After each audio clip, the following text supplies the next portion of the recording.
Will they or won't they? That's the question we have to ask ourselves about the Boston Celtics making a trade before the 2026 NBA trade deadline. As you're watching Celtics Today by Chat Sports, I'm your host, Tyler Smith, and new reports have come out about what the Celtics' plans might be when that day comes. Who could they trade and who could they trade for? We have the latest insight on that on today's show. Before we do, manifest it. Go manifest a big-time trade for your Boston Celtics by going down below and liking today's video. If you want the Celtics to make a big trade, improve their roster, and contend in the Eastern Conference this season, do one thing for me, like today's video. All right.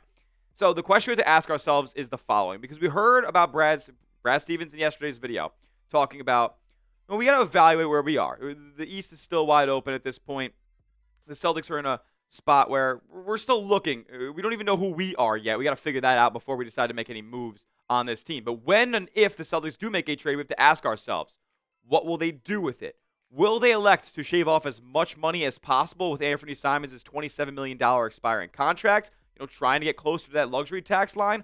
Or will they say, screw it, new owners, go pay for the luxury tax. We're going to try to compete this season and go make a sizable upgrade, or at least a positional upgrade elsewhere, trading Anfernee Simons' big contract away? That's the question we have to ask ourselves. Are they shedding off as much money as possible? Or are they going to go make a big-time upgrade at a different position?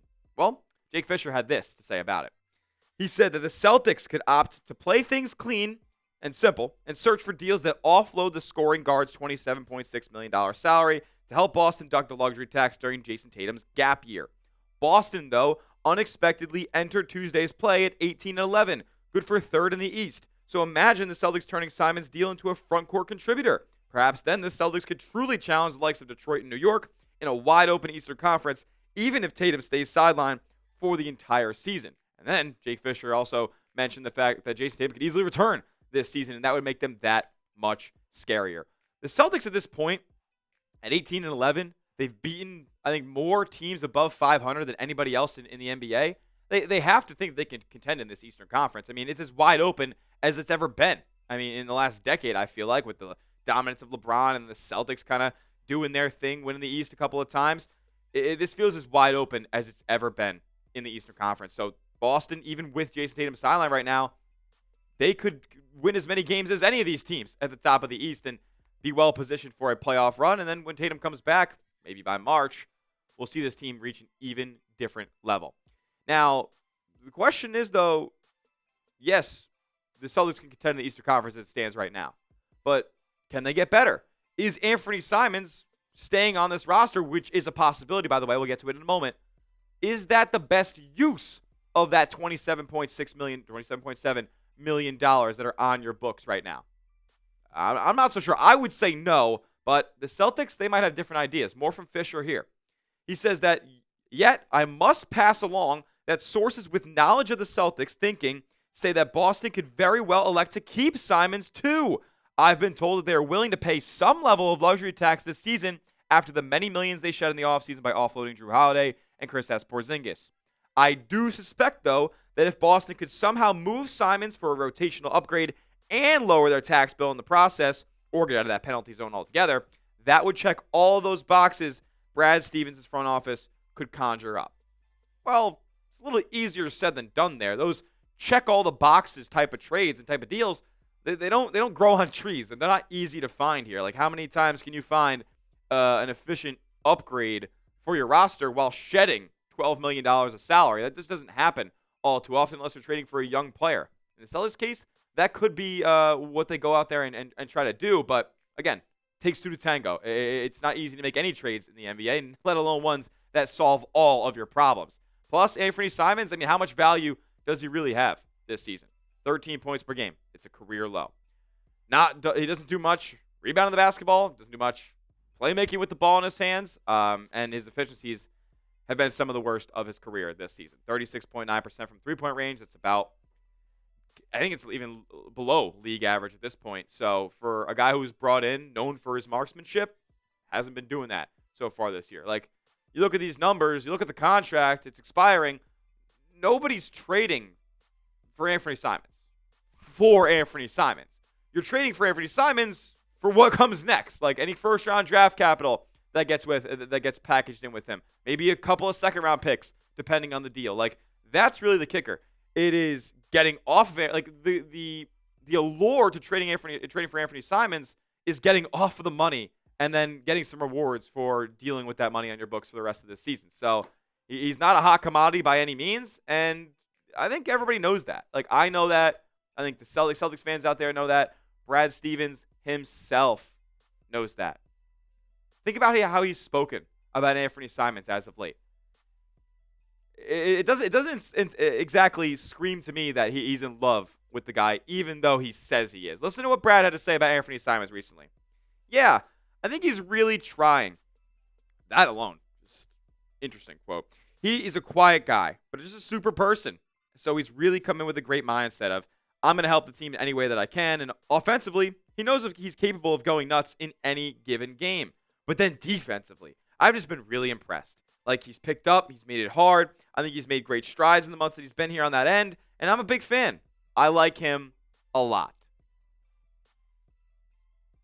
Really? How many of you guys are buying that?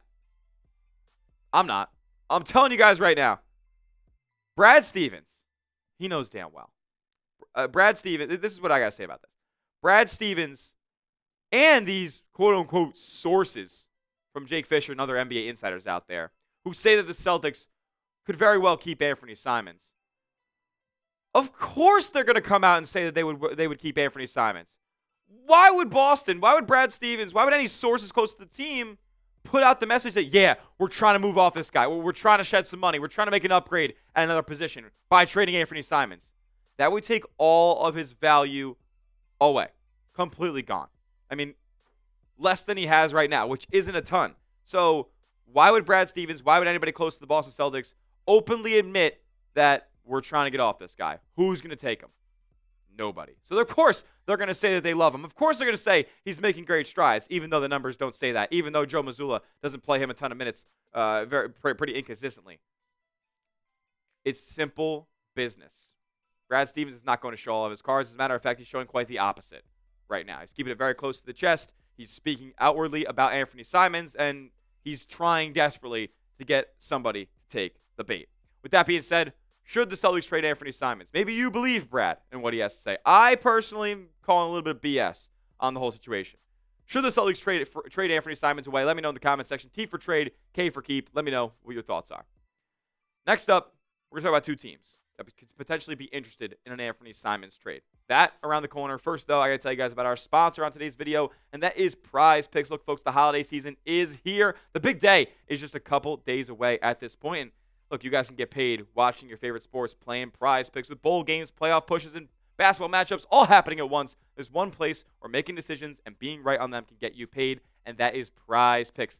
All you guys got to do to play is download the app and then pick 2 to 6 players.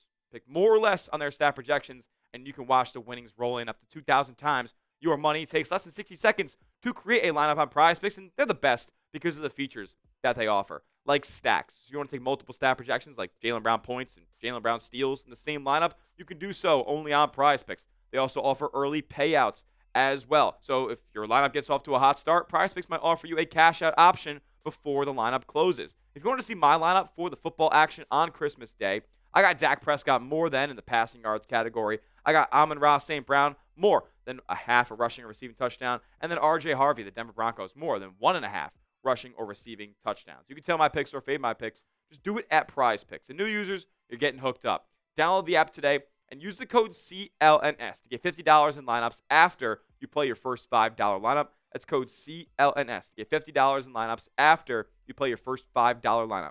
Prize Picks. It's good to be right. Okay, so potential Anfernee Simons destinations. Brooklyn, Milwaukee. Let's talk about them both. Brooklyn, the Celtics have reportedly, according to Hoops Hype Michael Scotto, they had held multiple discussions over the offseason involving Anfernee Simons, but those trade talks ultimately fell through. Obviously, we see now. Milwaukee, on the other hand, the quote I saw was, they have kept tabs on Anfernee Simons. So there's at least some level of interest from these two organizations here. Now, we're going to go with Brooklyn first, because I think it's the more likely scenario. I would imagine that those talks over the summer, or quite frankly, any of the talks that happen over the next month or so, involve these two players, Day'Ron Sharpe and Nick Claxton. Kind of a Pokemon evolution of sorts here. You got the Charmander in Day'Ron Sharpe, and then the Charizard in Nick Claxton there, if you guys wanted a little bit of an analogy. Nick Claxton makes $25 million a year. Day'Ron Sharpe makes $6 million a year. He's a little bit younger. Nick Claxton, though, he's only 26 years old, still in the heat of his prime and on the Jays timeline as well. So let's talk about some potential trade ideas for these two cats here. Now, Nick Claxton, I would say, goes for a first-round pick. You could argue maybe multiple first-round picks here, but for now, we're going to go with just Anfernee Simons and a 2026 top 5 protected first. Now, I would adjust the Day'Ron Sharpe one, by the way, take that second first out of there, because I think it's actually more likely that a second first-round pick ends up going for Nick Claxton here rather than a guy like Day'Ron Sharpe. Now, why would Brooklyn take less than multiple first-round picks or less than multiple picks in general for this? Well, there is some allure to getting Anfernee Simons' money off the books. Like, they would be trading Nick Claxton away. They would basically be shedding away $27 million of salary this offseason. They'd be ready to go for free agency and whatever is moving forward. It'd be a full rebuild for the Brooklyn Nets here. So you could go with this deal for Nick Claxton. You could also go with this deal for Day'Ron Sharpe as well. Because I think that with the money that he's making, you're getting an even better value overall. Like, this is killing all the birds with one stone for the Celtics here. Like, if you're talking about a check all the boxes trade, it's this one with Day'Ron Sharpe. Just for Anfernee Simons and a protected first-round pick. Plain and simple. Just get it done. Like, I think you may have to give up a little bit more to go out there and get Nick Claxton, but I think Day'Ron Sharpe, if you look at his per 36 numbers, if you look at his per 100 possessions numbers, he's just a guy who needs more opportunity. His efficiency metrics are insane. So I'd be all in on bringing either one of these guys to town, but you get more money off the books by bringing Day'Ron Sharpe in. Now, as for the Milwaukee Bucks here, they would need to be in a different situation. I guess a similar situation to the Nets, right? Obviously, they currently are not. They have Giannis Antetokounmpo still on the roster. He's under contract for another season after this one. They would need to commit to trading Giannis at some point, whether it's this season or in the offseason, if Boston were to make a deal with Milwaukee. Because who would Boston be targeting if they're going to go out there and trade with Milwaukee? It's going to be Miles Turner.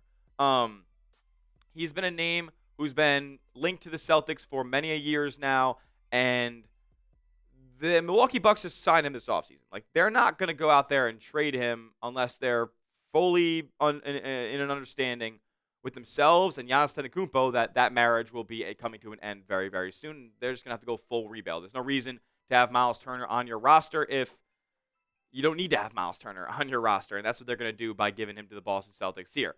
Now, this would go for a little bit more, I think, than Anfernee Simons would, or than Nick Claxton would, or Day'Ron Sharpe would. For the sole fact that we've seen Miles Turner be the starting big on an NBA Finals team before. He definitely spaces the floor a lot better than both Claxton and Day'Ron Sharpe do. So you give away Anfernee Simons, you give up Josh Minott, because you absolutely have to have the money matching up in this scenario. And then that 2031 top 3 protected first-round pick and a 2026 second-round pick. So with that being said, I like this trade, but I don't know if I like it the best. What do you guys like the best out of the ones we've talked about on today's show so far? If you would make the trade for Nick Claxton, type 1 down in the comment section. If it would be for Day'Ron Sharpe, give me a number 2 down below. And if it's Miles Turner, you want to make a deal with the Milwaukee Bucks for a little bit more going over in that trade, let me know what you guys think down in the comment section by typing 3 below. All right, that will do it for today's show. Give me a follow over on Twitter because we can talk about it more as the trade deadline gets closer and closer at Tyler J. Smith, 2 H's, because the name's common, but I am not. Make sure you are subscribed to the channel as well, youtube.com/CelticsTV, for the latest and greatest on your C's all season long. We'll see you guys next time, and as always, let's go C's.